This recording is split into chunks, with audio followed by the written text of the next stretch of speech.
ಆತ್ಮೀಯ ವಿದ್ಯಾರ್ಥಿಗಳೇ, ಇವತ್ತಿನ ತರಗತಿಯಲ್ಲಿ ನಾವು ಸಾರ್ವಜನಿಕ ಸಾಲದ ಹೆಚ್ಚಳಕ್ಕೆ ಕಾರಣಗಳ ಬಗ್ಗೆ ತಿಳಿದುಕೊಳ್ಳೋಣ.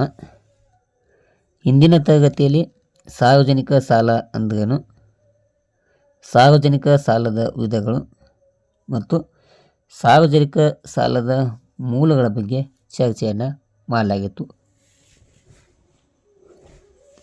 ಇವತ್ತು ಏಮೋಣ ಆ ಸಾರ್ವಜನಿಕ ಸಾಲದ ಹೆಚ್ಚಳಿಕೆ ಕಾರಣಗಳು ಏನು ಎಂಬುದನ್ನು ಸಂಪೂರ್ಣವಾಗಿ ಚರ್ಚೆಯನ್ನು ಮಾಡೋಣ. ಅದಕ್ಕೆ ಪೀಠಿಕೆ.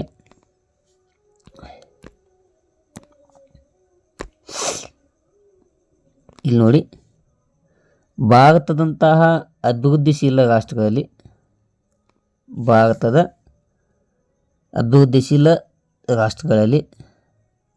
ಸರ್ಕಾರವು ಸಾಮಾಜಿಕ, ಆರ್ಥಿಕ ಹಾಗೂ ರಾಜಕೀಯ ಉದ್ದೇಶಗಳನ್ನು ಸಾಧಿಸಲು ದೊಡ್ಡ ಪ್ರಮಾಣದ ಅಥವಾ ಭಾರೀ ಪ್ರಮಾಣದ ವೆಚ್ಚವನ್ನು ಮಾಡಬೇಕಾಗುತ್ತದೆ.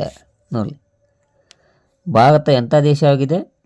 ಅಭಿವೃದ್ಧಿಶೀಲ ದೇಶವಾಗಿದೆ ಅಥವಾ ಅಭಿವೃದ್ಧಿಯನ್ನು ಹೊಂದುತ್ತಿರುವಂಥ ದೇಶ ಆಗಿದ್ದರಿಂದ ನಮ್ಮಂತಹ ದೇಶಗಳಲ್ಲಿ ಸರ್ಕಾರ ಏನು ಮಾಡಬೇಕಾಗ್ತದೆ?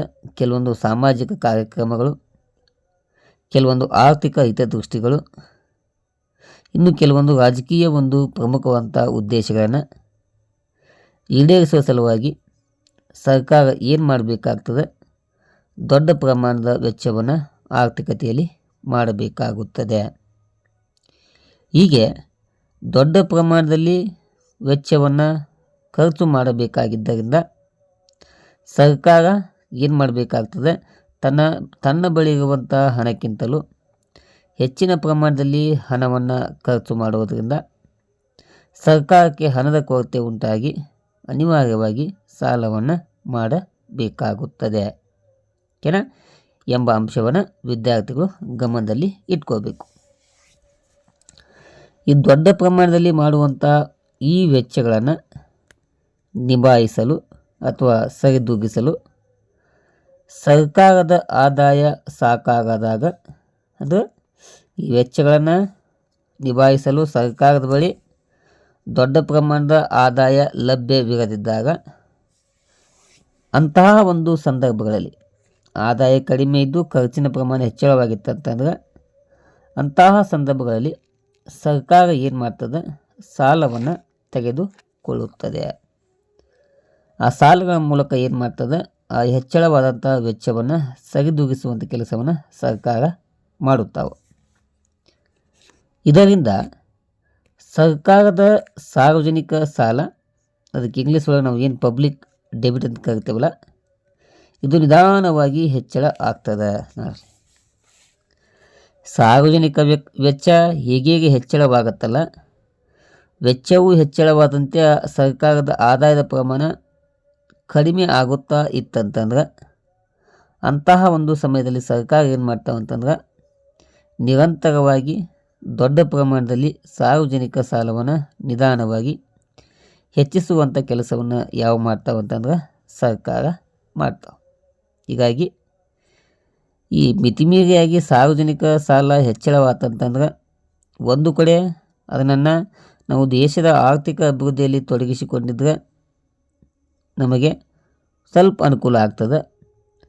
ಆದರೆ ನಾವು ಪಡೆದುಕೊಂಡಿರುವಂಥ ಸಾಲವನ್ನು ಸರ್ಕಾರ ಏನಾದರೂ ಅನಾವಶ್ಯಕ ವೆಚ್ಚಗಳನ್ನು ಭರಿಸಲು ಸಾಲವನ್ನು ಮಾಡಿತಂತಂದ್ರೆ ದೇಶದ ಆರ್ಥಿಕತೆಯಲ್ಲಿ ಅಸ್ಥಿರತೆ ಉಂಟಾಗಬಹುದು. ಹೀಗಾಗಿ ಈ ಸಾಲವನ್ನು ಮಾಡುವುದಕ್ಕಿಂತ ಮುಂಚೆ ನಾವೇನು ಮಾಡಬೇಕಂತಂದ್ರೆ, ನಾವು ಯಾವ ಉದ್ದೇಶಕ್ಕಾಗಿ ಸಾಲವನ್ನು ಮಾಡ್ತಾ ಇದ್ದೀವಿ ಎಂಬುದನ್ನು ಗಮನದಲ್ಲಿ ಇಟ್ಕೊಂಡು ಯಾವ ಉದ್ದೇಶಕ್ಕಾಗಿ ಸಾಲವನ್ನು ಮಾಡಲಾಗಿದೆಯಲ್ಲ ಆ ಉದ್ದೇಶಕ್ಕೆ ಆ ಹಣವನ್ನು ಬಳಸಿಕೊಳ್ಳುವುದರ ಮೂಲಕ ಸಮರ್ಪಕವಾಗಿ ನಾವು ಆರ್ಥಿಕತೆಯಲ್ಲಿ ಮುಂದಕ್ಕೆ ಸಾಗಬಹುದು ಎಂಬ ಒಂದು ಅಂಶವನ್ನು ಗಮನದಲ್ಲಿ ಇಟ್ಕೊಂಡು ಸರ್ಕಾರ ಸಾಲವನ್ನು ಮಾಡಬೇಕಾಗ್ತದೆ. ಇದು ಕೂಡ ವಿದ್ಯಾರ್ಥಿಗಳು ಗಮನಿಸಬೇಕು. ಇನ್ನು ಮಿತಿಮೀರಿಯಾಗಿ ಏನು ವೆಚ್ಚಗಳದಾವಲ್ಲ ಆ ವೆಚ್ಚಗಳನ್ನು ಆದಷ್ಟು ಸಾಧ್ಯವಾದಷ್ಟು ಕಡಿಮೆ ಮಾಡಿಕೊಳ್ಳುವುದರ ಮೂಲಕ ನಮ್ಮ ಆದಾಯ ಇದ್ದಷ್ಟು ಏನು ಮಾಡಬೇಕು ಸರ್ಕಾರ ಖರ್ಚನ್ನು ಮಾಡಿದರೆ ಇಲ್ಲಿ ಯಾವುದೇ ಕಾರಣಕ್ಕೂ ಸಾಲದ ಅವಶ್ಯಕತೆ ಬೀಳುವುದಿಲ್ಲ. ಇಲ್ಲ, ಈ ಒಂದು ಅಂಶವನ್ನು ಕೂಡ ನಾವು ಏನು ಮಾಡಬೇಕು, ಸೂಕ್ಷ್ಮವಾಗಿ ಗಮನಿಸಬೇಕಾಗ್ತದೆ. ಈ ರೀತಿಯಾಗಿ ಈ ಸಾರ್ವಜನಿಕ ಸಾಲ ಏನು ಹೆಚ್ಚಳ ಆಗತ್ತಲ್ಲ, ಈ ಸಾರ್ವಜನಿಕ ಸಾಲದ ಹೆಚ್ಚಳಕ್ಕೆ ಹಲವಾರು ಕಾರಣಗಳನ್ನು ನಾವು ಕಾಣ್ತೇವೆ. ಅವುಗಳನ್ನು ನಾವೇನು ಮಾಡೋಣ, ಈ ಕೆಳಗಿನಂತೆ ಒಂದೊಂದಾಗಿ ಚರ್ಚೆಯನ್ನು ಮಾಡೋಣ. ಅಂದರೆ ಯಾವ ಕಾರಣಕ್ಕಾಗಿ ಸಾರ್ವಜನಿಕ ಸಾಲ ಹೆಚ್ಚಳವಾಗ್ತದೆ ಎಂಬುದಕ್ಕೆ ಹಲವಾರು ಕಾರಣಗಳದಾವು. ಅವನು ಒಂದೊಂದಾಗಿ ಚರ್ಚೆಯನ್ನು ಮಾಡೋಣ. ಈ ಸಾರ್ವಜನಿಕ ಸಾಲದ ಹೆಚ್ಚಳಕ್ಕೆ ಒಂದನೆಯ ಕಾರಣ ಈ ಅಭಿವೃದ್ಧಿ ಯೋಜನೆಗಳನ್ನು ಹಮ್ಮಿಕೊಳ್ಳುವುದರಿಂದ ಸಾರ್ವಜನಿಕ ಸಾಲ ಹೆಚ್ಚಳ ಆಗ್ತದೆ. ಸೆಕೆಂಡ್ ಒನ್, ತಾತ್ಕಾಲಿಕ ಕೊರತೆಯ ನಿವಾರಣೆಯನ್ನು ಮಾಡುವುದರಿಂದ ಸಾರ್ವಜನಿಕ ಸಾಲ ಹೆಚ್ಚಳ ಆಗ್ತದೆ. ಥರ್ಡ್ ಒನ್, ತೆರಿಗೆಯ ಅಪ್ರಿಯತೆಯಿಂದಾಗಿ ಸಾರ್ವಜನಿಕ ಸಾಲ ಪದೇ ಪದೇ ಹೆಚ್ಚಳ ಆಗ್ತದೆ. ಫೋರ್ತ್ ಒನ್, ಹಣದುಬ್ಬರವನ್ನು ನಿಯಂತ್ರಣ ಮಾಡುವ ಸಲುವಾಗಿ ಸಾರ್ವಜನಿಕ ಸಾಲದ ಪ್ರಮಾಣ ಹೆಚ್ಚಳವಾಗ್ತದೆ. ಫಿಫ್ತ್ ಒನ್, ಕಡಿಮೆ ತೆರಿಗೆ ಸಾಮರ್ಥ್ಯದಿಂದ ಈ ಸಾರ್ವಜನಿಕ ಸಾಲದ ಪ್ರಮಾಣ ಕೂಡ ಹೆಚ್ಚಳ ಆಗ್ತದೆ. ಸಿಕ್ಸ್ತ್ ಒನ್, ಹೆಚ್ಚಿದ ಸರ್ಕಾರದ ಹಸ್ತಕ್ಷೇಪದಿಂದಾಗಿ ಸಾರ್ವಜನಿಕ ಸಾಲ ಹೆಚ್ಚಳವಾಗಿ ಕಂಡು ಬರ್ತದೆ. ಸೆವೆಂತ್ ಒನ್, ದೇಶದ ಹೆಚ್ಚುತ್ತಿರುವಂಥ ರಕ್ಷಣಾ ವೆಚ್ಚದಿಂದಾಗಿ ಸಾರ್ವಜನಿಕ ಸಾಲ ಕೂಡ ಏನಾಗ್ತದೆ, ಹೆಚ್ಚಳ ಆಗುತ್ತದೆ. ಏಟ್ತ್ ಒನ್, ಅಭಿವೃದ್ಧಿಯೇತರ ವೆಚ್ಚ ಹೆಚ್ಚಳವಾಗುವುದರಿಂದ ದೇಶದಲ್ಲಿ ಸಾರ್ವಜನಿಕ ಸಾಲದ ಪ್ರಮಾಣ ಹೆಚ್ಚಳ ಆಗ್ತದೆ. 9, ತುರ್ತು ಪರಿಸ್ಥಿತಿಗಳು ಅಥವಾ ತುರ್ತು ಸ್ಥಿತಿಗಳು ಸಂಭವಿಸಿದಾಗ ಅನಿವಾರ್ಯವಾಗಿ ಸಾರ್ವಜನಿಕ ಸಾಲವನ್ನು ಮಾಡಬೇಕಾಗ್ತದೆ. ಅದು ಒಂದನೇದು ಯಾವುದು, ಕ್ಷಾಮ ಅಥವಾ ಬರಗಾಲ ಸಂಭವಿಸಿದಾಗ ಸಾಲಗಳ ಪ್ರಮಾಣ ಹೆಚ್ಚಳ ಆಗ್ತದೆ. ಏನಾದರೂ ನೆರೆ ಬಂತಂದ್ರೆ, ಅತಿ ಮಿತಿಮೀರಿಯಾಗಿ ಮಳೆಯಾಗಿ ನೆರೆ ಬಂತಂತಂದ್ರೆ ಅವಾಗ ಕೂಡ ಸಾಲವನ್ನು ಹೆಚ್ಚಿಸಬೇಕಾಗ್ತದೆ. ಪ್ರವಾಹ ಬಂದಾಗ ಕೂಡ ಸಾಲವನ್ನು ಹೆಚ್ಚಿಸಬೇಕಾಗ್ತದೆ. ಭೂಕಂಪ ಮತ್ತು ಚಂಡಮಾರುತ ಇವು ತುರ್ತು ಸ್ಥಿತಿಗತಿಗಳು ಆಗಿವೆ. ಇವುಗಳು ಸಂಭವಿಸಿದಾಗ ಕೂಡ ಏನು ಮಾಡಬೇಕು, ನಾವು ಸಾರ್ವಜನಿಕ ಸಾಲವನ್ನು ಹೆಚ್ಚಳವನ್ನು ಮಾಡಬೇಕಾಗ್ತದೆ. ಇದು 9ನೆಯ ಕಾರಣ.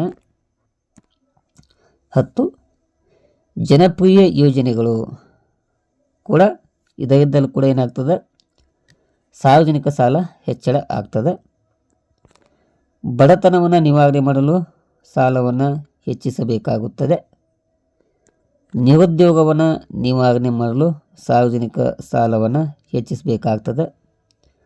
ಆದಾಯದ ಅಸಮಾನತೆಯನ್ನು ಕಡಿಮೆ ಮಾಡಲು ಸಾಲ ಪ್ರಮಾಣವನ್ನು ಹೆಚ್ಚಿಸಬೇಕಾಗ್ತದೆ. ಪ್ರಾದೇಶಿಕ ಅಸಮತೋಲನವನ್ನು ನಿವಾರಣೆ ಮಾಡಲು ಸಾರ್ವಜನಿಕ ಸಾಲವನ್ನು ಮಾಡಬೇಕಾಗ್ತದೆ. ಉತ್ತಮವಾದಂಥ ವೈದ್ಯಕೀಯ ಮತ್ತು ಆರೋಗ್ಯ ಸೇವೆಯನ್ನು ನೀಡಲು ಸಾರ್ವಜನಿಕ ಸಾಲವನ್ನು ಮಾಡಬೇಕಾಗ್ತದೆ. ವಸತಿ ಯೋಜನೆಗಳನ್ನು ಹಮ್ಮಿಕೊಳ್ಳಲು ಸಾಲದ ಅವಶ್ಯಕತೆ ಬೇಕಾಗ್ತದೆ.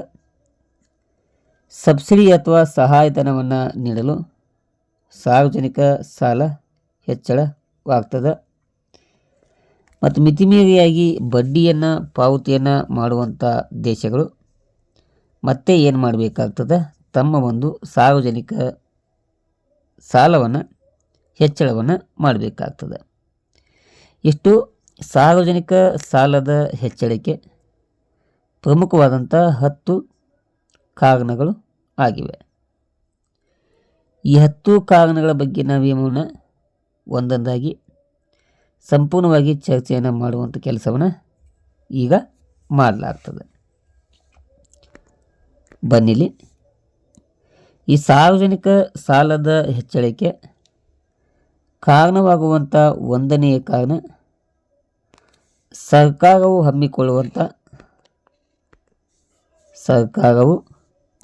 ಹಮ್ಮಿಕೊಳ್ಳುವಂಥ ಏನು ಅಭಿವೃದ್ಧಿ ಯೋಜನೆಗಳು ಏನು ಬರ್ತಾವಲ್ಲ, ಡೆವಲಪ್ಮೆಂಟ್ ಪ್ಲ್ಯಾನ್ಸು ಏನು ಬರ್ತಾವಲ್ಲ, ಅಂತಹ ಒಂದು ಯೋಜನೆಗಳಿಂದ ಸಾರ್ವಜನಿಕ ಸಾಲದ ಪ್ರಮಾಣ ಹೆಚ್ಚಳ ಆಗ್ತದೆ ಎಂಬುದು ಒಂದನೆಯ ಕಾರಣ ಆಗಿದೆ.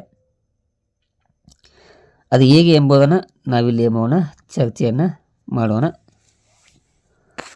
ಭಾರತವು ಸ್ವಾತಂತ್ರ್ಯ ನಂತರ ಪಂಚವಾರ್ಷಿಕ ಯೋಜನೆಗಳನ್ನು ಕಾರ್ಯಗತಗೊಳಿಸಿ ಅಭಿವೃದ್ಧಿಯನ್ನು ಸಾಧಿಸಲು ಪ್ರಯತ್ನವನ್ನು ಮಾಡ್ತೀವಿ. ನೋಡಲಿ, ಭಾರತ ನಮ್ಮ ದೇಶಕ್ಕೆ ಸ್ವಾತಂತ್ರ್ಯ ಸಿಕ್ಕ ಮೇಲೆ ಪಂಚವಾರ್ಷಿಕ ಯೋಜನೆಗಳನ್ನು ಅನುಷ್ಠಾನಕ್ಕೆ ತರುವುದರ ಮೂಲಕ ಅಭಿವೃದ್ಧಿಯನ್ನು ಸಾಧಿಸುವಂಥ ಪ್ರಯತ್ನವನ್ನು ಮಾಡಲಾಯಿತು. ಯಾವಾಗ? ಸ್ವಾತಂತ್ರ್ಯ ಸಿಕ್ಕ ಮೇಲೆ. ಈಗ ಈ ಪಂಚವಾರ್ಷಿಕ ಯೋಜನೆಗಳ ಬಗ್ಗೆ ನಿಮಗೆ ಮಾಹಿತಿಯನ್ನು ತಿಳಿಸುವಂಥ ಕೆಲಸವನ್ನು ಮಾಡ್ತೇನೆ.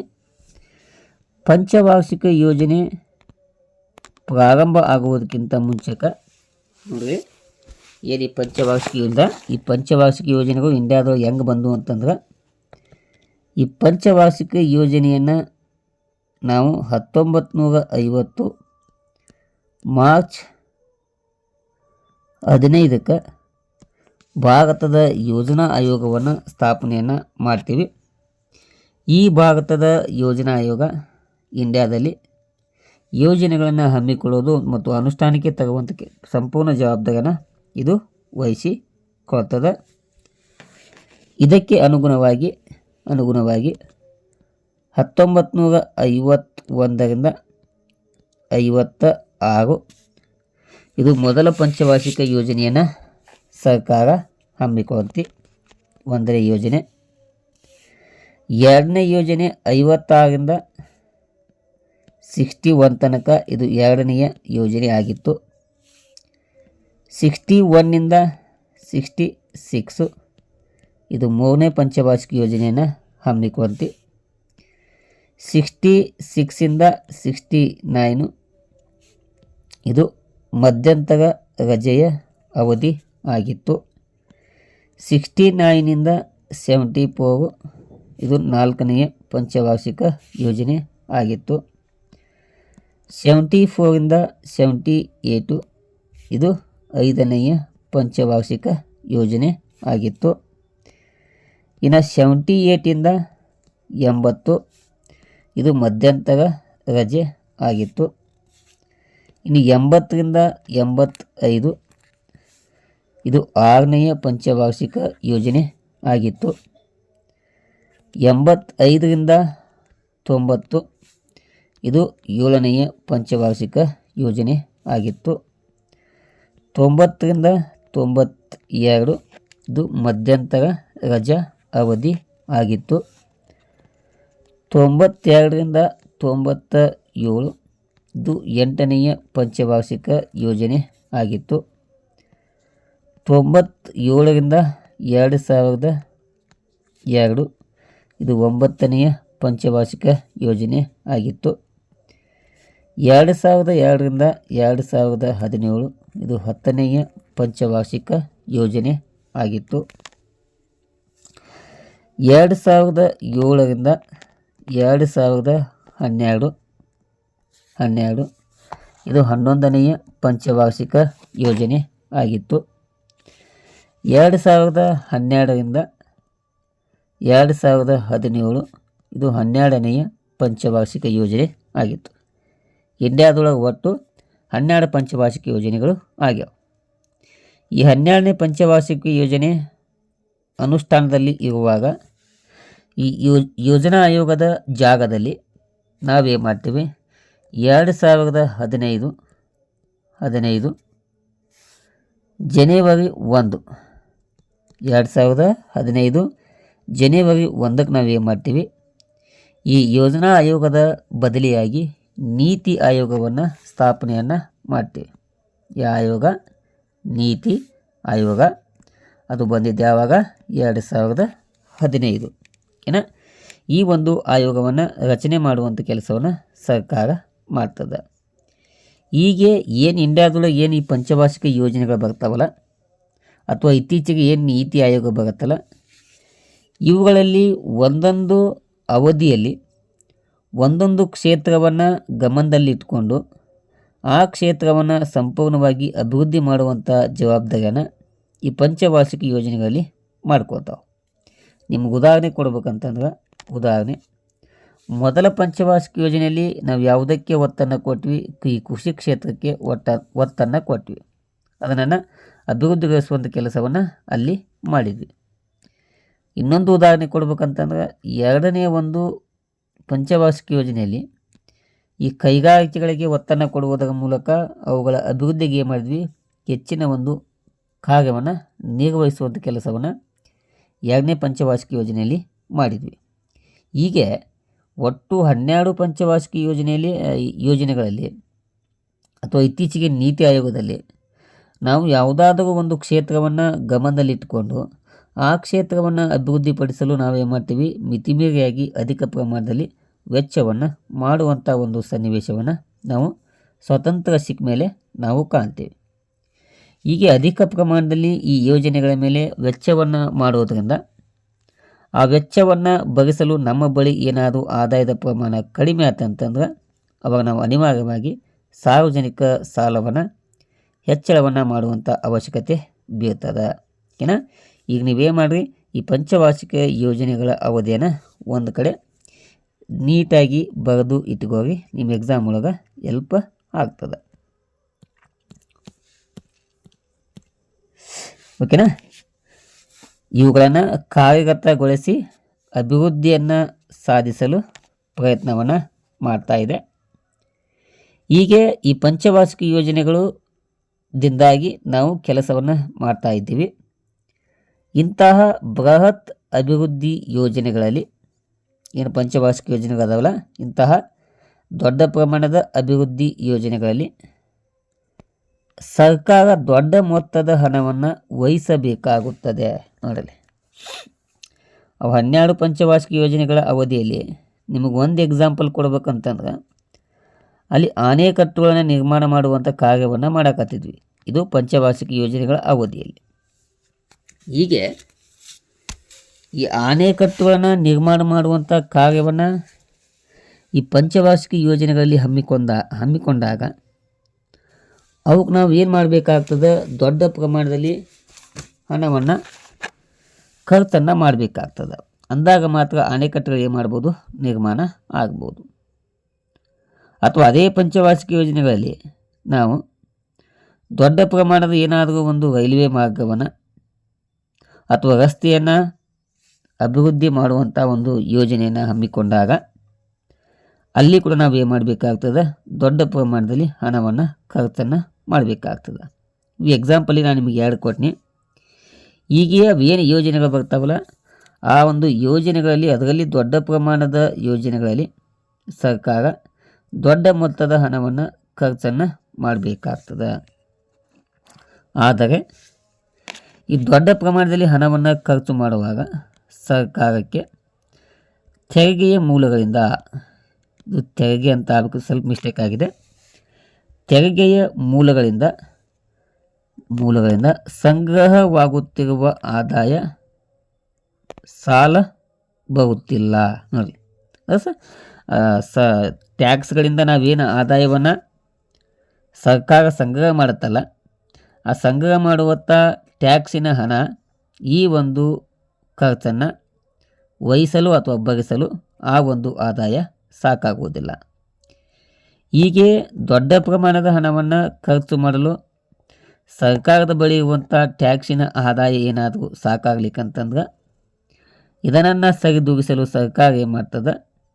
ಇದರಿಂದಾಗಿ ಸಾರ್ವಜನಿಕ ಸಾಲವನ್ನು ಎತ್ತುವುದು ಅಥವಾ ಪಡೆದುಕೊಳ್ಳುವುದು ಸರ್ಕಾರಕ್ಕೆ ಅನಿವಾರ್ಯವಾಗುತ್ತದೆ. ಓಕೆನಾ? ಹೀಗಾಗಿ ಸರ್ಕಾರವು ಹಮ್ಮಿಕೊಳ್ಳುವಂಥ ಅಭಿವೃದ್ಧಿ ಯೋಜನೆಗಳನ್ನು ಸರಿದೂಗಿಸಲು ಅಥವಾ ಅಭಿವೃದ್ಧಿ ಯೋಜನೆಗಳನ್ನು ಯಶಸ್ವಿಯಾಗಿ ಕಾರ್ಯಾಚರಣೆಗಳ ಅನುಷ್ಠಾನಕ್ಕೆ ತರಲು ಸರ್ಕಾರ ದೊಡ್ಡ ಪ್ರಮಾಣದಲ್ಲಿ ವೆಚ್ಚವನ್ನು ಮಾಡಬೇಕಾಗುತ್ತದೆ. ಆ ವೆಚ್ಚವನ್ನು ಭರಿಸಲು ಸರ್ಕಾರದ ಬಳಿ ಇರುವಂಥ ಆದಾಯ ಸಾಕಾಗ್ಲಿಕ್ಕಂತಂದ್ರೆ ಅನಿವಾರ್ಯವಾಗಿ ಸರ್ಕಾರ ಏನು ಮಾಡ್ತಾವೆ?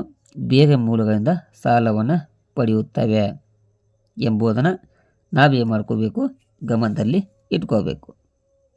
ಇದು ಸಾರ್ವಜನಿಕ ಸಾಲ ಹೆಚ್ಚಳಕ್ಕೆ ಆಗುವಂಥ ಒಂದನೆಯ ಕಾರಣ ಆಗಿದೆ. ಇನ್ನು ಸೆಕೆಂಡ್ ಒಂದು ನೋಡ್ರಿ, ತಾತ್ಕಾಲಿಕ ಕೊರತೆಯ ನಿವಾರಣೆ. ಕೆಲವೊಂದು ತಾತ್ಕಾಲಿಕ ಇವು ಬರ್ತಾವೆ, ಆ ತಾತ್ಕಾಲಿಕಗಳನ್ನ ಕೊರತೆ ಮಾಡಲು ಅಥವಾ ನಿವಾರಣೆ ಮಾಡಲು ಸರ್ಕಾರ ಸಾಲವನ್ನು ಮಾಡಬೇಕಾಗ್ತದೆ. ಇಲ್ಲಿ ನೋಡ್ರಿ, ಸರ್ಕಾರದ ಆದಾಯಕ್ಕಿಂತಲೂ ವೆಚ್ಚವು ಅಧಿಕಗೊಂಡಾಗ ಹಣಕಾಸಿನ ಕೊರತೆ ಸಂಭವಿಸುತ್ತದೆ. ನೋಡಲಿ, ನಾವು ಸೂಕ್ಷ್ಮವಾಗಿ ಗಮನಿಸಬೇಕು. ಸರ್ಕಾರದ ಬಳಿ ಇರುವಂಥ ಆದಾಯಕ್ಕಿಂತಲೂ ವೆಚ್ಚ ಏನಾದರೂ ಅಧಿಕ ಆತಂತಂದ್ರೆ ಅದಕ್ಕೆ ನಾವು ಹಣಕಾಸಿನ ಕೊರತೆ ಅಂತ ಕರಿತೀವಿ. ಏನು? ಸರ್ಕಾರದ ಆದಾಯಕ್ಕಿಂತಲೂ ವೆಚ್ಚದ ಪ್ರಮಾಣ ಅಧಿಕ ಆಗ್ತದೆ. ಉದಾಹರಣೆಗೆ 10 ರೂಪಾಯಿ ಇನ್ಕಮ್ ಐತಿ, 50 ರೂಪಾಯಿ ಖರ್ಚು ಐತಿ. ಇನ್ಕಮ್ ಎಷ್ಟು ರೀ? ಇನ್ಕಮ್ಮು 10 ರೂಪಾಯಿ ಅದ, ಆತ ಮಾಡುವಂಥ ಖರ್ಚು 50 ರೂಪಾಯಿ ಅದ. ಇಲ್ಲಿ 40 ರೂಪಾಯಿ ಏನಾಗತ್ತೆ, ಸಾಲ್ಟೇಜ್ ಆಗ್ತದೆ. ಅದಕ್ಕೆ ನಾವು ತಾತ್ಕಾಲಿಕ ಕೊರತೆ ಅಂತ ಕರಿತೀವಿ. ಅದಕ್ಕಾಗಿ ಸರ್ಕಾರದ ಆದಾಯಕ್ಕಿಂತಲೂ ವೆಚ್ಚವು ಅಧಿಕಗೊಂಡಾಗ ಹಣಕಾಸಿನ ಕೊರತೆ ಸಂಭವಿಸ್ತದೆ. ಈ ಹಣಕಾಸಿನ ಕೊರತೆ ಸಂಭವಿಸಿದಾಗ ಈ ಒಂದು ತಾತ್ಕಾಲಿಕ ಕೊರತೆಯನ್ನು ತುಂಬಲು ಸರ್ಕಾರ ಏನು ಮಾಡ್ತಾವಂತಂದ್ರೆ, ತನ್ನ ಬಳಿ ಸಾಕಷ್ಟು ಪ್ರಮಾಣದಲ್ಲಿ ಆದಾಯ ಲಭ್ಯ ಇರೋದಿಲ್ಲ. ಹೀಗಾಗಿ ಆ ತಾತ್ಕಾಲಿಕ ಒಂದು ಕೊರತೆಯನ್ನು ನೀಗಿಸಲು ಅನಿವಾರ್ಯವಾಗಿ ಏನು ಮಾಡ್ತಾವಂತಂದ್ರೆ, ಸಾರ್ವಜನಿಕ ಸಾಲವನ್ನು ಎತ್ತಲು ಮುಂದಾಗುತ್ತಿರುವುದರಿಂದ ಇವತ್ತಿನ ದಿನಮಾನಗಳಲ್ಲಿ ಈ ಸಾರ್ವಜನಿಕ ಸಾಲ ಏನಾಗ್ತಾ ಇದೆ, ದಿನೇ ದಿನೇ ಹೆಚ್ಚಳ ಆಗ್ತಾ ಇದೆ. ಇದು ಸಾರ್ವಜನಿಕ ಸಾಲ ಹೆಚ್ಚಳಕ್ಕೆ ಆಗುವಂಥ ಎರಡನೆಯ ಕಾರಣ ಆಗಿದೆ. ಥರ್ಡ್ ಒನ್, ತೆರಿಗೆಯ ಅಪ್ರಿಯತೆ ಅಂತೇಳಿ. ಇದು ಸಾರ್ವಜನಿಕ ಸಾಲದ ಹೆಚ್ಚಳಕ್ಕೆ ಮೂರನೆಯ ಒಂದು ಕಾರಣ ಆಗಿದೆ. ಇಲ್ಲಿ ನೋಡ್ರಿ, ಥರ್ಡ್ ಒನ್, ಟ್ಯಾಕ್ಸ್ಗಳು ಅಥವಾ ತೆರಿಗೆಗಳು ಸರ್ಕಾರದ ಪ್ರಮುಖವಾದಂಥ ಆದಾಯದ ಮೂಲಗಳು ಆಗಿದ್ದರೂ ಸಹ ತೆರಿಗೆ ವಿಧಿಸುವುದಕ್ಕೆ ಒಂದು ಮಿತಿ ಎಂಬುದು ಇರುತ್ತದೆ. ನೋಡ್ರಿ, ಸರ್ಕಾರ ಏನು ಮಾಡ್ತಾವೆ, ಈ ಟ್ಯಾಕ್ಸಿಂದ ಆದಾಯವನ್ನು ಸಂಗ್ರಹಿಸುವಂಥ ಕೆಲಸವನ್ನು ಮಾಡ್ತಾವೆ. ಸರ್ಕಾರ ಏನು ಟ್ಯಾಕ್ಸ್ಗಳಿಂದ ಆದಾಯವನ್ನು ಸಂಗ್ರಹವನ್ನು ಮಾಡ್ತಾವಲ್ಲ, ಈ ಸಂಗ್ರಹಿಸುವಂಥ ಆದಾಯ ಸರ್ಕಾರದ ಆದಾಯದ ಪ್ರಮುಖವಾದಂಥ ಮೂಲ ಆಗಿದೆ. ಈ ಪ್ರಮುಖವಾದಂಥ ಮೂಲವಾದಂಥ ಟ್ಯಾಕ್ಸನ್ನು ಅಲ್ಲಿ ನಾವು ಟ್ಯಾಕ್ಸನ್ನು ನಿಗದಿ ಮಾಡ್ತೇವಲ್ರಿ, ತೆರಿಗೆಯನ್ನು ವಿಧಿಸುವಂಥ ಕೆಲಸವನ್ನು ಮಾಡ್ತೇವಲ್ಲ, ಆ ಟ್ಯಾಕ್ಸನ್ನು ವಿಧಿಸುವುದಕ್ಕೆ ಒಂದು ಮಿತಿ ಎಂಬುದು ಇರ್ತದೆ. ಆ ಮಿತಿಗಿಂತ ನಾವೇನಾದರೂ ಹೆಚ್ಚಳ ಟ್ಯಾಕ್ಸನ್ನು ವಿಧಿಸುವಂಥ ಕೆಲಸವನ್ನು ಮಾಡಿದ್ರೆ ಇಲ್ಲಿ ಯಾವುದೇ ಕಾರಣಕ್ಕೂ ಜನರು ಏನು ಮಾಡೋದಿಲ್ಲ, ಟ್ಯಾಕ್ಸನ್ನು ಸಂದಾಯ ಮಾಡುವಂಥ ಕೆಲಸವನ್ನು ಮಾಡೋದಿಲ್ಲ. ಹೀಗಾಗಿ ಆ ಮಿತಿಗೆ ಅನುಗುಣವಾಗಿ ನಾವೇನು ಮಾಡಬೇಕಾಗ್ತದೆ, ಟ್ಯಾಕ್ಸನ್ನು ಕಟ್ಟುವಂಥ ಕೆಲಸವನ್ನು ಮಾಡಬೇಕಾಗ್ತದೆ. ಅದಕ್ಕಾಗಿ ಇಲ್ಲಿ ನೋಡ್ರಿ, ಜನರಿಗೆ ಯಾವುದೇ ಹೊರೆ ಇಲ್ಲದ, ನಾವೇನು ಟ್ಯಾಕ್ಸ್ ಹಾಕ್ತೇವಲ್ಲ, ನಾವೇನು ತೆರಿಗೆಯನ್ನು ವಿಧಿಸ್ತೇವಲ್ಲ, ನಾವು ವಿಧಿಸುವಂಥ ಟ್ಯಾಕ್ಸು ಜನರಿಗೆ ಯಾವುದೇ ತೊಂದರೆಯನ್ನು ಮಾಡದೆ ಅಥವಾ ಯಾವುದೇ ಒಂದು ಭಾರವನ್ನು ಮಾಡದೆ, ಯಾವುದೇ ಒಂದು ಹೊರೆ ಇಲ್ಲದೆ ಸ್ವ ಇಚ್ಛೆಯಿಂದ ಆದಾಯ ಸಂಗ್ರಹಣೆಗೆ ಅನುಕೂಲವಾಗುವಂತೆ ಸರ್ಕಾರಗಳು ಸಾರ್ವಜನಿಕ ಸಾಲವನ್ನು ಬಳಸಿಕೊಳ್ಳುತ್ತಿವೆ. ನೋಡಿರಿ, ನಾವೇನು ಮಾಡಕತ್ತೀವಿ, ಈ ಟ್ಯಾಕ್ಸನ್ನು ವಿಧಿಸ್ತೇವಲ್ಲ, ಅದು ಮಿತಿಮೀರಿಯಾಗಿ ಹೆಚ್ಚಳ ಆದರೆ ಜನಸಾಮಾನ್ಯರಿಗೆ ತೊಂದರೆ ಆಗತ್ತಂತೇಳಿ ಅಲ್ಲಿ ಒಂದು ಮಿತಿಯನ್ನು ಕಾಪಾಡ್ಕೊಂಡೀವಿ.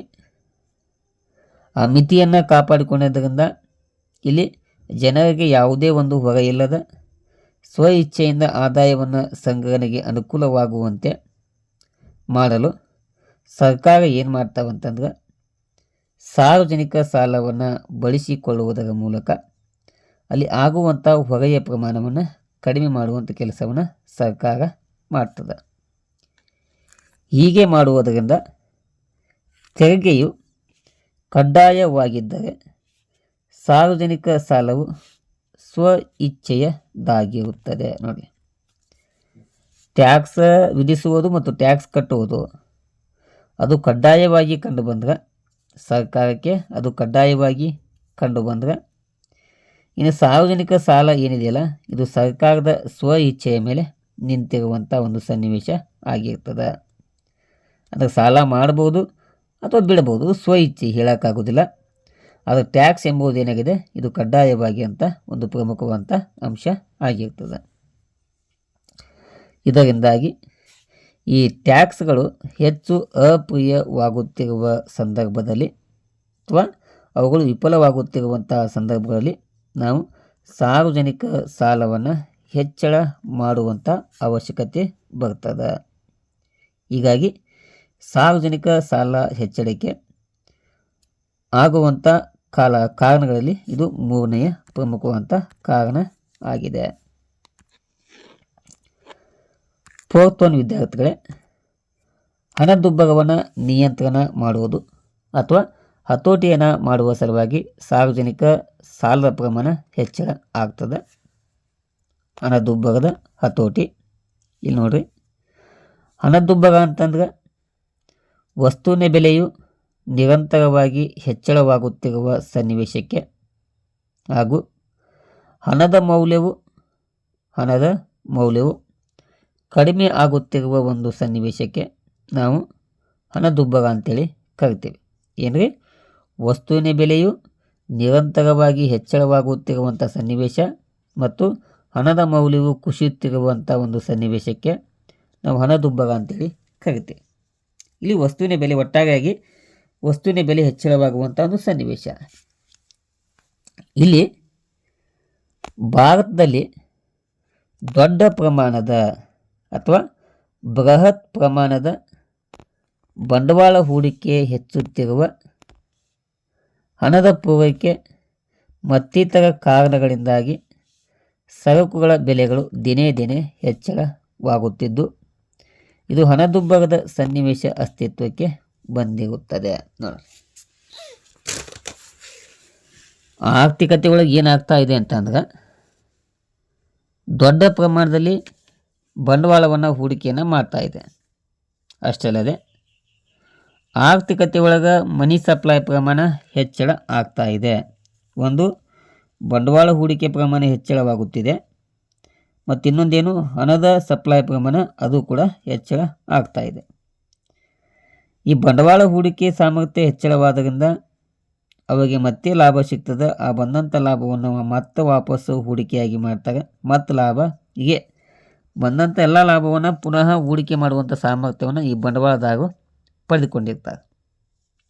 ಇದು ಒಂದು ಕಡೆ. ಆದರೆ ಆ ಬಂದಂಥ ಲಾಭ ಆಗ್ಬೋದು ಮತ್ತು ಅವರು ಮಾಡುವಂಥ ಹೂಡಿಕೆ ಆಗ್ಬೋದು, ಆ ಹಣವು ಆರ್ಥಿಕತೆಯಲ್ಲಿ ಕಂಡುಬರ್ತದೆ.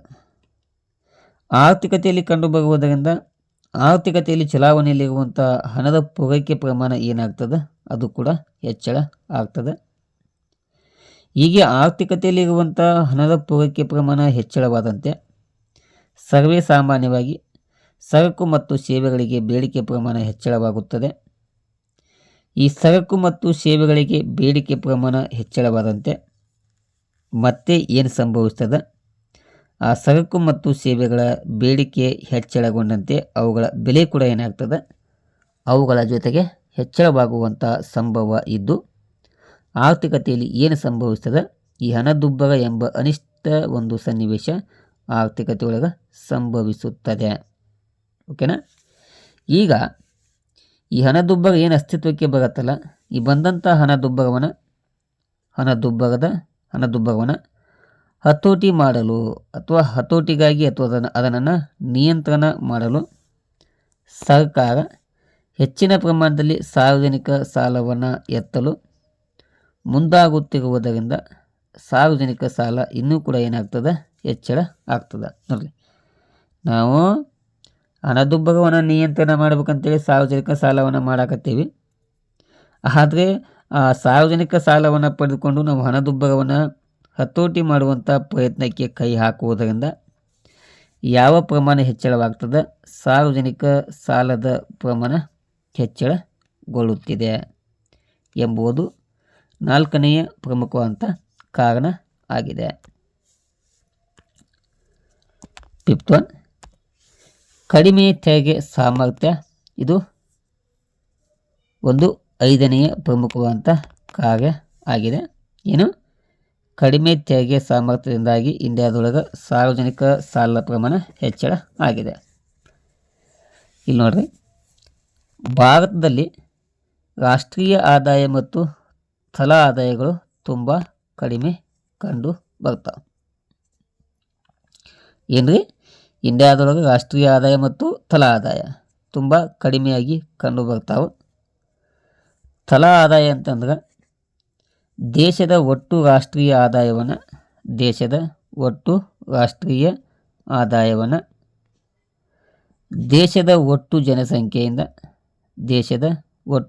ಜನಸಂಖ್ಯೆಯಿಂದ ಭಾಗಿಸಿದಾಗ ಏನು ಲಭ್ಯವಾಗುವಂಥ ಆದಾಯ ಇದೆಯಲ್ಲ, ಅದಕ್ಕೆ ನಾವು ತಲಾ ಆದಾಯ ಅಂತ ಕರಿತೀವಿ. ಏನ್ರಿ? ದೇಶದ ಒಟ್ಟು ರಾಷ್ಟ್ರೀಯ ಆದಾಯವನ್ನು ಒಟ್ಟು ಜನಸಂಖ್ಯೆಯಿಂದ ಭಾಗಿಸಿದಾಗ ತಲಾ ಆದಾಯ ಲಭ್ಯವಾಗ್ತದೆ. ಅದಕ್ಕೆ ಇಲ್ಲಿ ನೋಡ್ರಿ, NI = POP. NI ಅಂತಂದ್ರೆ ನ್ಯಾಷನಲ್ ಇನ್ಕಮು, POP ಅಂದ್ರೆ ಪಾಪ್ಯುಲೇಷನು. ಒಟ್ಟು ರಾಷ್ಟ್ರೀಯ ಆದಾಯವನ್ನು ಜನಸಂಖ್ಯೆಯಿಂದ ಭಾಗಿಸಿದಾಗ ನಮಗೇನು ಲಭ್ಯ ಆಗ್ತದೆ? ತಲಾ ಆದಾಯ ಅಥವಾ ಪರ್ಸ್ನಲ್ ಇನ್ಕಮ್ಮು ಲಭ್ಯ ಆಗ್ತದೆ. ನಿಮ್ಗೆ ಉದಾಹರಣೆ ಕೊಡ್ಬೇಕಂತಂದ್ರೆ, ದೇಶದ ಆದಾಯ 50 ರೂಪಾಯಿ ಇದ್ದು ಜನಸಂಖ್ಯೆ ಏನಾದರೂ 5 ಇತ್ತಂತಂದ್ರೆ ಆ 5 ಜನರ ತಲಾ ಆದಾಯ ಎಷ್ಟಾಗ್ತದೆ? 5 1 ಮತ್ತು 0. ಒಬ್ಬ ವ್ಯಕ್ತಿಯ ಆದಾಯ 10 ರೂಪಾಯಿ ಆಗುತ್ತದೆ. ಓಕೆನಾ? ನೋಡಿ, ಈಗ 50 ರೂಪಾಯಿ ಇನ್ಕಮ್ ಅದ.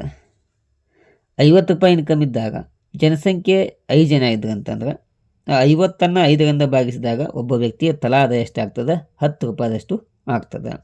ಹೀಗೆ ನಾವು ತಲಾ ಆದಾಯವನ್ನು ಕಂಡುಹಿಡಿಯುವಂಥ ಕೆಲಸವನ್ನು ಮಾಡ್ತೀವಿ.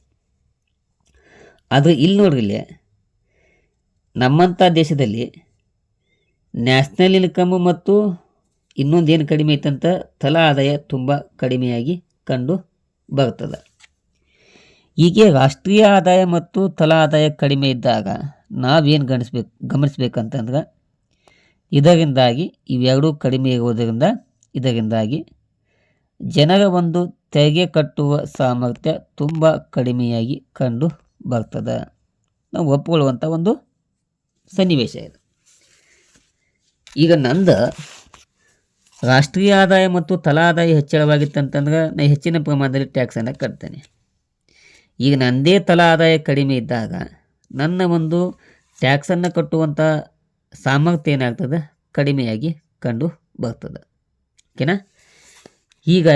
ಹಾಗಾಗಿ ಸರ್ಕಾರ ತೆರಿಗೆ ಮೂಲಗಳಿಂದ ಹೆಚ್ಚು ಆದಾಯವನ್ನು ಸಂಗ್ರಹಿಸಲು ಸಾಧ್ಯವಾಗುತ್ತಿಲ್ಲ. ನೋಡಿ, ಜನರಿಗೆ ತೆರಿಗೆ ಕಟ್ಟುವಂಥ ಸಾಮರ್ಥ್ಯ ಕಡಿಮೆ ಇದ್ದಾಗ, ಯಾಕೆ ಕಡಿಮೆ ಐತಿ? ಅವರ ತಲಾ ಆದಾಯ ಕಡಿಮೆ ಐತಿ. ಹೀಗೆ ಇದ್ದಾಗ ಸರ್ಕಾರ ಆ ಒಂದು ಟ್ಯಾಕ್ಸಿನ ಮೂಲಗಳಿಂದ ಹೆಚ್ಚು ಆದಾಯವನ್ನು ಸಂಗ್ರಹಿಸಲು ಇವತ್ತಿನ ದಿನಮಾನಗಳಲ್ಲಿ ಸಾಧ್ಯ ಆಗ್ತಾ ಇಲ್ಲ.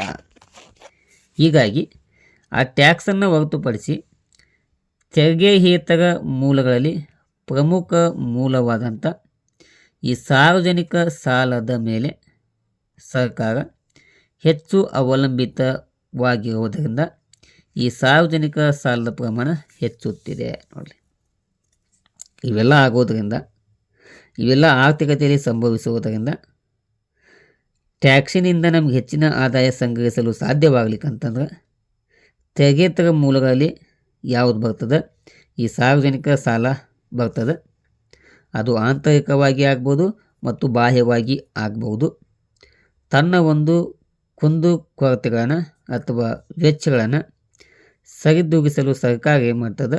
ಹೆಚ್ಚಿನ ಪ್ರಮಾಣದಲ್ಲಿ ಸಾರ್ವಜನಿಕ ಸಾಲದ ಪ್ರಮಾಣವನ್ನು ಹೆಚ್ಚಿಸುವಂಥ ಕೆಲಸವನ್ನು ಮಾಡುತ್ತದೆ. ಓಕೆನಾ?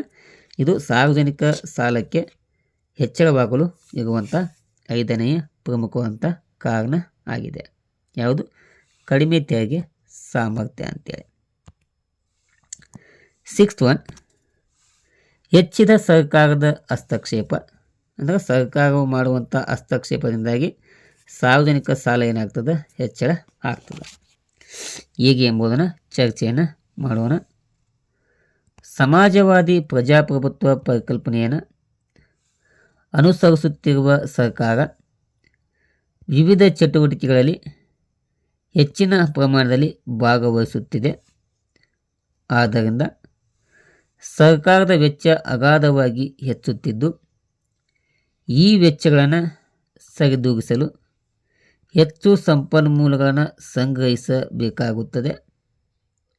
ಈ ಸಂಗ್ರಹಿಸುವಂಥ ಮೂಲದ ಹಣವನ್ನು ತೆರಿಗೆ ಮೂಲಗಳಿಂದ ಸಂಗ್ರಹವಾಗುತ್ತಿರುವ ಆದಾಯ ಸಾಲದಿದ್ದಾಗ ಅಥವಾ ಸಾಕಾಗದಿದ್ದಾಗ ಸಾರ್ವಜನಿಕ ಸಾಲದ ಮೇಲೆ ಅವಲಂಬನೆಯನ್ನು ಹೆಚ್ಚಳವನ್ನು ಮಾಡ್ತಾ ಇವೆ. ನೋಡಿ ಏನ್ರಿ, ಸರ್ಕಾರದ ಹಸ್ತಕ್ಷೇಪ ಅಂತಂದ್ರೆ ಅದರಲ್ಲಿ ವಿಶೇಷವಾಗಿ ಇವತ್ತಿನ ಸರ್ಕಾರಗಳು ತಲೆ ಒಳಗೆ ಏನಿದಾವೆ ಅಂತಂದ್ರೆ ವೋಟ್ ಬ್ಯಾಂಕ್, ತಮ್ಮ ಒಂದು ವೋಟ್ ಬ್ಯಾಂಕನ್ನು ಹೆಚ್ಚಿಸಿಕೊಳ್ಳುವ ಸಲುವಾಗಿ ಅಥವಾ ತಮ್ಮ ಒಂದು ಪಕ್ಷವನ್ನು ಅಧಿಕಾರದ ಚುಕ್ಕಾಣಿಯನ್ನು ಹಿಡಿಸುವ ಸಲುವಾಗಿ ಇವತ್ತಿನ ಸರ್ಕಾರ ಏನು ಮಾಡ್ತಾವಂತಂದ್ರೆ ಸಮಾಜವಾದಿ ಪ್ರಜಾಪ್ರಭುತ್ವವಾದಂಥ ಪರಿಕಲ್ಪನೆಯನ್ನು ಅನುಸರಿಸಿಕೊಂಡು ಜನಪ್ರಿಯ ಚಟುವಟಿಕೆಗಳಾಗ್ಬೋದು, ಜನಪ್ರಿಯ ಕಾರ್ಯಕ್ರಮಗಳಾಗ್ಬೋದು ಅಥವಾ ಸರ್ಕಾರದ ವಿವಿಧ ಚಟುವಟಿಕೆಗಳ ಮೇಲೆ ಹೆಚ್ಚಿನ ಒಂದು ಹಣದ ಪ್ರಮಾಣವನ್ನು ಖರ್ಚು ಮಾಡುವುದನ್ನು ನಾವು ಇವತ್ತಿನ ದಿನಮಾನಗಳಲ್ಲಿ ಕಾಣ್ತೀವಿ. ಹೀಗೆ ಖರ್ಚು ಮಾಡುವುದರಿಂದ ಸರ್ಕಾರದ ವೆಚ್ಚ ಏನಾಗ್ತದೆ, ಅದರ ಪ್ರಮಾಣ ಬಹಳ ಅಗಾಧವಾಗಿ ಕಂಡು ಬರ್ತದೆ. ಅದು ಎಷ್ಟು ಹೆಚ್ಚಿಗೆ ಆಕತ್ತಂತಂದ್ರೆ ತನ್ನ ಆದಾಯ ಎಷ್ಟೇ ಕಡಿಮೆ ಇದ್ದರೂ ಕೂಡ ಅದು 10 ಪಟ್ಟು ಖರ್ಚು ಮಾಡಲು ಸರ್ಕಾರ ಹಿಂದೇಟನ್ನು ಹಾಕುವುದಿಲ್ಲ. ಅಷ್ಟು ದೊಡ್ಡ ಪ್ರಮಾಣದಲ್ಲಿ ಖರ್ಚನ್ನು ಮಾಡ್ತಾವೆ. ಹೀಗೆ ದೊಡ್ಡ ಪ್ರಮಾಣದಲ್ಲಿ ಏನು ಖರ್ಚು ಮಾಡ್ತಾವಲ್ಲ ಆ ಖರ್ಚನ್ನು ಸರಿದೂಗಿಸಲು ಸರ್ಕಾರ ವಿವಿಧ ಮೂಲಗಳಿಂದ ಆದಾಯವನ್ನು ಸಂಗ್ರಹಿಸುವಂಥ ಕೆಲಸವನ್ನು ಮಾಡ್ತದೆ. ಇಲ್ಲಿ ತೆರಿಗೆಯಿಂದ ಆದಾಯವ ಸಂಗ್ರಹಿಸಲು ಸರ್ಕಾರ ವಿಫಲವಾದಾಗ ಅಥವಾ ಅದರಿಂದ ಬರುವಂಥ ಆದಾಯ ಕಡಿಮೆ ಇದ್ದಾಗ ಸರ್ಕಾರ ಏನು ಮಾಡ್ತದೆ, ತೆರಿಗೆತರ ಮೂಲದ ಆದಾಯ ಅಂತ ಐತಿ, ಅದರಲ್ಲಿ ಸಾರ್ವಜನಿಕ ಸಾಲ ಅಂತ ಬರ್ತದೆ. ಆ ಸಾರ್ವಜನಿಕ ಸಾಲವನ್ನು ಪಡೆದುಕೊಳ್ಳುವುದರ ಮೂಲಕ ಸರ್ಕಾರ ಈ ತನ್ನ ಒಂದು ಅವಶ್ಯಕತೆಗಳನ್ನು ಈಡೇರಿಸಿಕೊಳ್ಳುವಂಥ ಕೆಲಸವನ್ನು ಮಾಡ್ತದೆ. ಹೀಗಾಗಿ ಈ ಸರ್ಕಾರದ ಹಸ್ತಕ್ಷೇಪ ಮಾಡುವುದರಿಂದ ಏನು ಹೆಚ್ಚಳವಾಗ್ತದೆ, ಈ ಸಾರ್ವಜನಿಕ ಸಾಲದ ಪ್ರಮಾಣ ಹೆಚ್ಚಳ ಆಗುತ್ತದೆ. ಇದು ಇರುವಂಥ 6ನೆಯ ಪ್ರಮುಖವಾದಂಥ ಕಾರಣ ಆಗಿದೆ. 7th ಒನ್, ಹೆಚ್ಚುತ್ತಿರುವ ರಕ್ಷಣಾ ವೆಚ್ಚ. ದೇಶವನ್ನು ಕಾಪಾಡಬೇಕಲ್ಲ, ಆ ದೇಶವನ್ನು ಕಾಪಾಡುವ ಸಲುವಾಗಿ ಅಥವಾ ರಕ್ಷಣೆ ಮಾಡುವ ಸಲುವಾಗಿ ಆ ವೆಚ್ಚದ ಪ್ರಮಾಣ ಹೆಚ್ಚಳ ಆಗುತ್ತಿರುವುದರಿಂದ ನಾವು ಸಾರ್ವಜನಿಕ ಸಾಲವನ್ನು ಹೆಚ್ಚಿಸಬೇಕಾಗುತ್ತದೆ. ಇಲ್ಲಿ ನೋಡ್ರಿ, ಸರ್ಕಾರ ರಕ್ಷಣೆಯ ಮೇಲೆ ಮಾಡುತ್ತಿರುವ ವೆಚ್ಚ ವರ್ಷಂಪ್ರತಿ ಅಥವಾ ಇಡೀ ವರ್ಷವಿಡೀ ಹೆಚ್ಚುತ್ತಿದೆ. ರಕ್ಷಣಾ ವೆಚ್ಚದ ಪ್ರಮಾಣ 2,29,000 ಕೋಟಿಗಿಂತಲೂ ಅಧಿಕವಾಗಿ ಕಂಡುಬರ್ತದೆ. ಇದರಿಂದಾಗಿ ಸಾರ್ವಜನಿಕ ಸಾಲದ ಮೇಲೆ ನಾವು ಅವಲಂಬನೆ ಪ್ರಮಾಣವನ್ನು ಹೆಚ್ಚಳವನ್ನು ಮಾಡ್ತಾ ಇದ್ದೀವಿ. ಇಲ್ಲಿ ನೋಡ್ರಿ, ಇದಕ್ಕೆ ಸಂಬಂಧಪಟ್ಟಂಗೆ ಏನೋ ಬಜೆಟನ್ನು ಮಂಡನೆ ಮಾಡ್ತಿಲ್ಲ ಪ್ರತಿ ವರ್ಷ, ಆ ಬಜೆಟನ್ನು ಮಂಡನೆ ಮಾಡುವಾಗ ನಾವು ಈ ರಕ್ಷಣಾ ಕ್ಷೇತ್ರಕ್ಕೆ ಅಂತೇಳಿ ಇಂತಿಷ್ಟು ಹಣವನ್ನು ಏನು ನಾವು ಏನು ಮಾಡ್ತೀವಿ, ಕಾಯ್ದಿರಿಸುವಂಥ ಕೆಲಸವನ್ನು ಮಾಡ್ತೀವಿ. ಎಷ್ಟಂತಂದ್ರೆ ಹೆಚ್ಚು ಕಡಿಮೆ ಇಲ್ಲ ಅಂದರೂ ಕೂಡ ಆ ಬಜೆಟಿನ ಶೇಕಡ 35ರಿಂದ 40% ಗಾತ್ರವನ್ನು ರಕ್ಷಣೆ ಮೇಲೆ ನಾವು ಏನು ಮಾಡ್ತೀವಿ, ವೆಚ್ಚವನ್ನು ಮಾಡುವಂಥ ಅಥವಾ ಮೀಸಲಾಗಿಡುವಂಥ ಪ್ರಮಾಣವನ್ನು ನಾವು ಕಾಣ್ತೀವಿ. ಯಾಕೆ ನಾವು ಆ ವಲಯಕ್ಕೆ ಹೆಚ್ಚಿನ ಒಂದು ಆದ್ಯತೆಯನ್ನು ಕೊಡಬೇಕಂತಂದ್ರೆ ಅಥವಾ ಅದ್ರ ಮೇಲೆ ನಾವು ಯಾಕೆ ಆ ಖರ್ಚಿನ ಪ್ರಮಾಣವನ್ನು ಹೆಚ್ಚಳವನ್ನು ಮಾಡ್ಕೋಬೇಕಂತಂದ್ರೆ ನಮ್ಮ ದೇಶ ಸುಭದ್ರವಾಗಿ ಇರಬೇಕಂತಂದ್ರೆ, ನಮ್ಮ ದೇಶದಲ್ಲಿ ವಾಸ ಮಾಡುವಂಥ ಜನರು ನೆಮ್ಮದಿಯಾಗಿ ಬದುಕಬೇಕಂತಂದ್ರೆ ನಾವು ಈ ರಕ್ಷಣಾ ವಲಯಕ್ಕೆ ಹೆಚ್ಚಿನ ಪ್ರಮಾಣದಲ್ಲಿ ವೆಚ್ಚವನ್ನು ಮಾಡಬೇಕಾಗ್ತದೆ.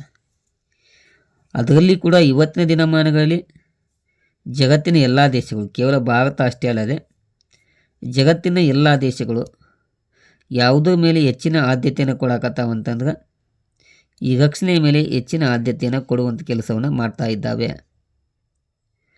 ತಮ್ಮಲ್ಲಿ ಆಹಾರದ ಉತ್ಪಾದನೆ ಕೊರತೆ ಇದ್ದು ಕೂಡ ಅದನ್ನು ಹೆಚ್ಚಿಸಲು ಕೈ ಹಾಕುವಂಥ ಒಂದು ಸಾಹಸಕ್ಕಿಂತ ಮುಂಚೆ ದೇಶಗಳು ಏನು ಮಾಡ್ತಾವಂತಂದ್ರೆ ತನ್ನ ಒಂದು ದೇಶದ ರಕ್ಷಣೆಗೆ ಬೇಕಾದಂಥ ಸಲಕರಣೆಗಳ ಆದ್ಯತೆಗೆ ಮೊದಲ ಒಂದು ಪ್ರಾಧಾನ್ಯತೆಯನ್ನು ಕೊಡುವಂಥ ಒಂದು ಸನ್ನಿವೇಶ ಇವತ್ತಿನ ದಿನಮಾನಗಳಲ್ಲಿ ನಾವು ಕಾಣಬಹುದು.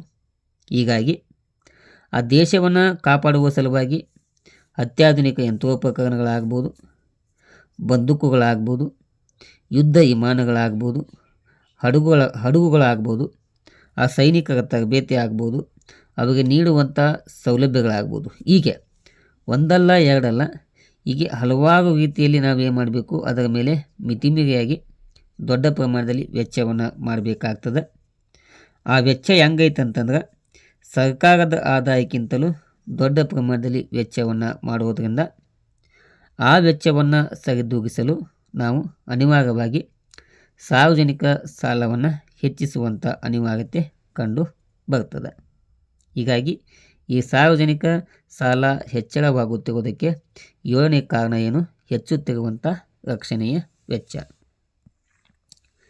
8 ಅಭಿವೃದ್ಧಿಯೇತರ ವೆಚ್ಚದಲ್ಲಿ ಹೆಚ್ಚಳ ಆಗುವುದರಿಂದ ಸಾರ್ವಜನಿಕ ಸಾಲ ಹೆಚ್ಚಳ ಆಗ್ತದೆ. ಸರ್ಕಾರದ ಅಭಿವೃದ್ಧಿಯೇತರ ವೆಚ್ಚ ಅಧಿಕಗೊಳ್ಳುತ್ತಿದೆ. ಏನ್ರಿ, ಸರ್ಕಾರದ ಅಭಿವೃದ್ಧಿಯೇತರ ವೆಚ್ಚ ಅಧಿಕಗೊಳ್ಳುತ್ತಿದೆ. ಸರ್ಕಾರ ತನ್ನ ವಿವಿಧ ಜವಾಬ್ದಾರಿಗಳನ್ನು ಪೂರೈಸಲು ಇದು ಅನಿವಾರ್ಯವಾಗಿ ಕಂಡು ಬರ್ತದೆ. ಹೀಗಾಗಿ ತನ್ನ ಒಂದು ಸಂಪನ್ಮೂಲಗಳು ಈ ವೆಚ್ಚಗಳನ್ನು ಭರಿಸಲು ಸಾಲದಾಗುತ್ತಿರುವುದರಿಂದ ಅಥವಾ ಸಾಕಾಗದಿದ್ದಾಗ ಅನಿವಾರ್ಯವಾಗಿ ಈ ಸಾರ್ವಜನಿಕ ಸಾಲದ ಮೂಲಕ ಹಣಕಾಸನ್ನು ಸಂಗ್ರಹಿಸುವಂಥ ಕೆಲಸವನ್ನು ಸರ್ಕಾರ ಮಾಡುವುದರಿಂದ ಏನು ಹೆಚ್ಚಳವಾಗ್ತಾ ಇದೆ, ಈ ಸಾರ್ವಜನಿಕ ಸಾಲದ ಪ್ರಮಾಣ ಹೆಚ್ಚಳ ಆಗುತ್ತಿವೆ. ಈ 8 ಪ್ರಮುಖವಾದಂಥ ಕಾರಣಗಳು ಅದು. ಈ 8ನ್ನು ಹೊರತುಪಡಿಸಿ ನಿಮಗೆ ಸ್ವಲ್ಪ ಇಲ್ಲಿ ನೋಡ್ರಿ, ಕೆಲವೊಂದು ತುರ್ತು ಪರಿಸ್ಥಿತಿ ಅಂತ ಹೇಳಿ ನಾನು ಇವು ಬರ್ತಾವಲ್ಲ ಸನ್ನಿವೇಶಗಳು, ಕ್ಷಾಮ ಆಗ್ಬೋದು, ನೆರೆ ಆಗ್ಬೋದು, ಪ್ರವಾಹ, ಭೂಕಂಪ ಮತ್ತು ಚಂಡಮಾರುತ, ಇವೆಲ್ಲಗಳು ಸಂಭವಿಸಿದಾಗ ದೊಡ್ಡ ಪ್ರಮಾಣದಲ್ಲಿ ಸರ್ಕಾರ ವೆಚ್ಚವನ್ನು ಮಾಡಬೇಕಾಗ್ತದೆ. ದೊಡ್ಡ ಪ್ರಮಾಣದಲ್ಲಿ ಆವಾಗ ಅದ್ರ ಬಳಿ ಏನಾದರೂ ಆದಾಯ ಕಡಿಮೆ ಇತ್ತಂತಂದ್ರೆ, ಸರ್ಕಾರದ ಬಳಿ ಆದಾಯ ಕಡಿಮೆ ಇತ್ತಂದ್ರೆ ಅವು ಅನಿವಾರ್ಯವಾಗಿ ಹೆಚ್ಚಿನ ಪ್ರಮಾಣದಲ್ಲಿ ಸಾಲವನ್ನು ಮಾಡುವುದರ ಮೂಲಕ ಈ ಆರ್ಥಿಕತೆಯಲ್ಲಿ ಸಂಭವಿಸುವಂಥ ಈ ಎಲ್ಲ ಅನಿಷ್ಟಗಳನ್ನು ನಿವಾರಣೆ ಮಾಡುವಂಥ ಕೆಲಸವನ್ನು ಸರ್ಕಾರ ಮಾಡ್ತಾವೆ. ಹೀಗಾಗಿ ಈ ಕಾರಣಕ್ಕಾಗಿ ಕೂಡ ಏನಾಗ್ತದೆ, ಸಾರ್ವಜನಿಕ ಸಾಲ ಹೆಚ್ಚಳ ಆಗ್ತದೆ. ಇಲ್ಲಿ ಇನ್ನೊಂದೈತೆ ನೋಡ್ರಿ, ಜನಪ್ರಿಯ ಯೋಜನೆಗಳಂತೇಳಿ. ಅದರಲ್ಲಿ ಒಂದೇದು ಯಾವುದ್ರಿ, ಬಡತನವನ್ನು ನಿವಾರಣೆ ಮಾಡಲು ಹಲವಾರು ಕಾರ್ಯಕ್ರಮಗಳನ್ನು ಹಮ್ಮಿಕೊಳ್ಳಬೇಕಾಗ್ತದೆ. ಆ ಹಲವಾರು ಕಾರ್ಯಕ್ರಮಗಳನ್ನು ಹಮ್ಮಿಕೊಳ್ಳುವುದರಿಂದ ಆ ಒಂದು ಯೋಜನೆಗಳ ಮೇಲೆ ಅಥವಾ ಕಾರ್ಯಕ್ರಮಗಳ ಮೇಲೆ ಅಧಿಕ ಪ್ರಮಾಣದಲ್ಲಿ ವೆಚ್ಚವನ್ನು ಮಾಡುವುದರಿಂದ ಈ ಸಾಲ ಏನಾಗ್ತದೆ, ಹೆಚ್ಚಳ ಆಗ್ತದೆ. ಇನ್ನು ನಿರುದ್ಯೋಗವನ್ನು ನಿವಾರಣೆ ಮಾಡುವ ಸಲುವಾಗಿ ಕೂಡ ಸರ್ಕಾರ ಹಲವಾರು ಯೋಜನೆಗಳನ್ನು ಅನುಷ್ಠಾನಕ್ಕೆ ತರುವಂಥ ಕೆಲಸವನ್ನು ಮಾಡ್ತದೆ. ಫಾರ್ ಎಕ್ಸಾಂಪಲ್ MG ನರೇಗಾ ಯೋಜನೆ ಆಗ್ಬೋದು, ಮಹಾತ್ಮ ಗಾಂಧಿ ರಾಷ್ಟ್ರೀಯ ಉದ್ಯೋಗ ಖಾತ್ರಿ ಯೋಜನೆ ಅಂತೇಳಿ ಇಂಥ ಒಂದು ಯೋಜನೆಗಳ ಮೇಲೆ ಅಧಿಕ ಪ್ರಮಾಣದಲ್ಲಿ ವೆಚ್ಚವನ್ನು ಮಾಡೋದ್ರಿಂದ ಈ ಸಾಲ ಏನಾಗ್ತಾವೆ, ಹೆಚ್ಚಳವಾಗಿ ಕಂಡು ಬರ್ತಾವೆ. ಇವು ಮೇಲ್ನೋಟಕ್ಕೆ ಎರಡದು. ಇವುಗಳನ್ನು ಹೊರತುಪಡಿಸಿ ಕೂಡ ಆದಾಯದಲ್ಲಿ ಅಸಮಾನತೆಯನ್ನು ನಿವಾರಣೆ ಮಾಡಲು, ಪ್ರಾದೇಶಿಕವಾಗಿ ನಾವು ಅಸಮತೋಲನವನ್ನು ನಿವಾರಣೆಗೊಳಿಸಲು, ವೈದ್ಯಕೀಯ ಸೌಲಭ್ಯವನ್ನು ವಿಸ್ತರಿಸಲು, ವಸತಿ ಯೋಜನೆಗಳನ್ನು ಅನುಷ್ಠಾನಕ್ಕೆ ತರಲು, ಸಬ್ಸಿಡಿಗಳನ್ನು ನೀಡಲು ಮತ್ತು ಬಡ್ಡಿ ಪಾವತಿಯನ್ನು ಮಾಡುವಂಥ ಒಂದು ಸನ್ನಿವೇಶ. ಈ ಎಲ್ಲ ಏನು ಸಮಸ್ಯೆಗಳು ಬರ್ತಾವಲ್ಲ, ಈ ಸಮಸ್ಯೆಗಳನ್ನ ನಿವಾರಣೆ ಮಾಡಲು ಸರ್ಕಾರ ಏನು ಮಾಡಬೇಕಾಗ್ತದೆ, ಕೆಲವೊಂದು ಯೋಜನೆಗಳನ್ನು ಹಮ್ಮಿಕೊಳ್ಬೇಕಾಗ್ತದೆ. ಸರ್ಕಾರವು ಹಮ್ಮಿಕೊಂಡಂಥ ಏನು ಯೋಜನೆಗಳದಾವಲ್ಲ, ಆ ಯೋಜನೆಗಳು ಯಶಸ್ವಿಯಾಗಿ ಅನುಷ್ಠಾನಕ್ಕೆ ಬರಬೇಕಂತಂದ್ರೆ, ಈ ಸಮಸ್ಯೆಗಳು ನಿವಾರಣೆ ಆಗಬೇಕಂತಂದ್ರೆ ದೊಡ್ಡ ಪ್ರಮಾಣದಲ್ಲಿ ಹಣವನ್ನು ಖರ್ಚನ್ನು ಮಾಡಬೇಕಾಗ್ತದೆ. ದೊಡ್ಡ ಪ್ರಮಾಣದಲ್ಲಿ ಹಣವನ್ನು ಖರ್ಚು ಮಾಡಿದಾಗ ಸರ್ಕಾರದ ಬಳಿ ಆದಾಯದ ಪ್ರಮಾಣ ಕಡಿಮೆ ಇರ್ತದೆ, ವೆಚ್ಚದ ಪ್ರಮಾಣ ಹೆಚ್ಚಳವಾಗ್ತದೆ. ಹೀಗೆ ಆದಾಯ ಮತ್ತು ವೆಚ್ಚದ ನಡುವೆ ಏನು ಕೊರತೆ ಇದೆಯಲ್ಲ, ಆ ಕೊರತೆಯನ್ನು ನೀಗಿಸಲು ಸರ್ಕಾರ ಏನು ಮಾಡ್ತದೆ, ಹೆಚ್ಚಿನ ಪ್ರಮಾಣದಲ್ಲಿ ಸಾರ್ವಜನಿಕ ಸಾಲವನ್ನು ಹೆಚ್ಚಿಸುವಂಥ ಕೆಲಸವನ್ನು ಮಾಡ್ತದೆ. ಇಷ್ಟು ವಿದ್ಯಾರ್ಥಿಗಳೇ ಸಾರ್ವಜನಿಕ ಸಾಲದ ಹೆಚ್ಚಳಕ್ಕೆ ಕಾರಣವಾಗುವಂಥ ಪ್ರಮುಖ 10 ಮತ್ತು ಅವುಗಳ ಸಬ್ ಕಾರಣಗಳ ಬಗ್ಗೆ ಈ ತರಗತಿಯಲ್ಲಿ ಚರ್ಚೆಯನ್ನು ಮಾಡಲಾಗಿದೆ. ಇಲ್ಲಿಯ ತನಕ ತರಗತಿ ವೀಕ್ಷಣೆ ಮಾಡಿದ ಎಲ್ಲ ವಿದ್ಯಾರ್ಥಿಗಳಿಗೆ ಧನ್ಯವಾದಗಳನ್ನು ತಿಳಿಸ್ತಾ ಈ ತರಗತಿಯನ್ನು ಇಲ್ಲಿಗೆ ಮುಗಿಸ್ತೇನೆ. Thank you. ನಮಸ್ಕಾರ.